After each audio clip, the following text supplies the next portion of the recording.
Good morning, all my dear students of class 3. As in the last class of class 3, हमने गुंजन किताब से lesson number 10 अनोखी चिड़िया को मैंने आपको समझाया था। पूरे लेसन को एक्सप्लेन करवाया था मैंने आपको और साथ ही साथ इसके शब्द दर्ज भी किए थे। तो चलिए जान लेते हैं हमने क्या पढ़ा था, उसके बाद मैं आपको इसके प्रश्न उत्तर बताऊंगा।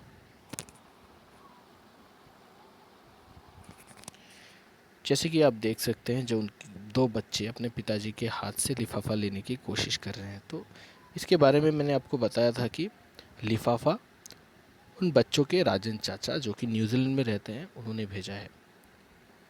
इस पत्र में उन्होंने कीवी नाम की एक चिड़िया के बारे में लिखा है, जो कि बहुत अनोखी चिड़िया है, और उसी चिड़िया के नाम पर ही यह पाठ का नाम भी है, अनोखी चिड़िया।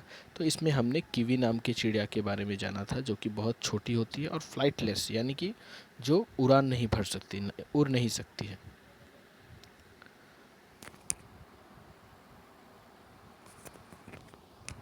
जैसे कि आप इस चित्र पर देख सकते हैं, ये कीवी नाम की एक चिड़िया है।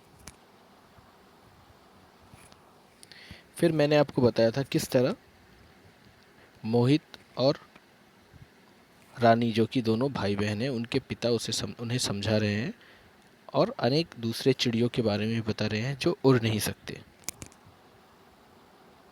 जैसे कि आप इस चित्र पर देख सकते हैं, ये जो चित्र है ये उन चिड़ियों का है जो कि फ्लाइटलेस है, जो उड़ नहीं सकते। पहला है एमू और दूसरा है रिया।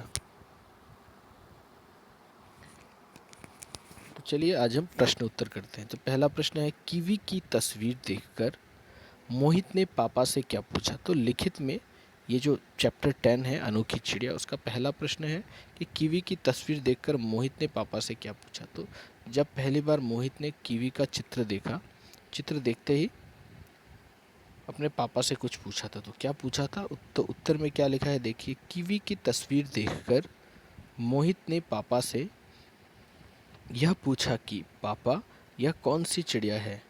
राजन चाचा की अधिकतर चिट्ठियों पर इस चिड़िया का ही चित्र क्यों बना होता है। तो मोहित ने क्या पूछा अपने पापा से, कीवी की तस्वीर देखते ही मोहित ने पूछा कि यह कौन सी चिड़िया है और राजन चाचा की अधिकतर चिट्ठियों पर इस चिड़िया का ही चित्र क्यों बना होता है।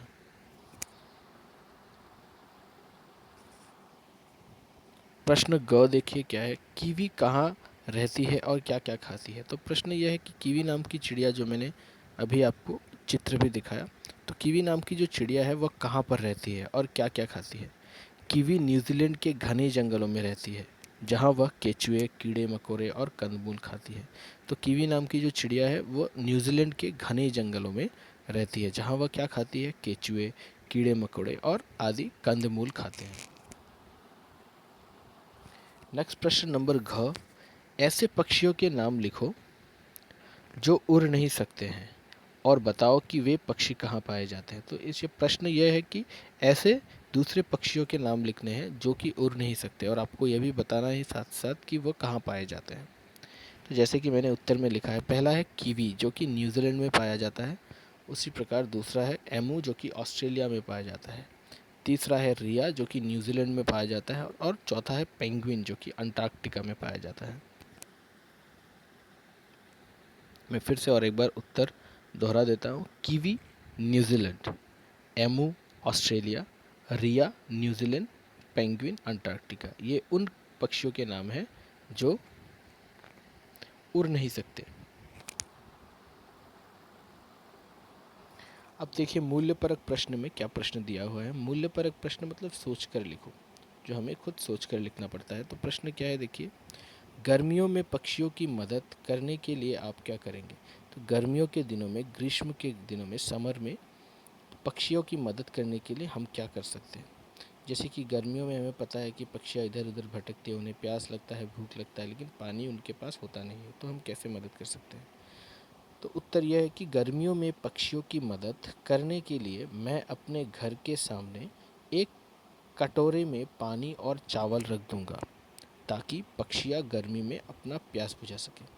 तो गर्मियों में पक्षियों की मदद करने के लिए मैं अपने घर के सामने एक कटोरे में पानी और चावल रख दूंगा, ताकि पक्षियाँ गर्मी में अपना प्यास बुझा सकें।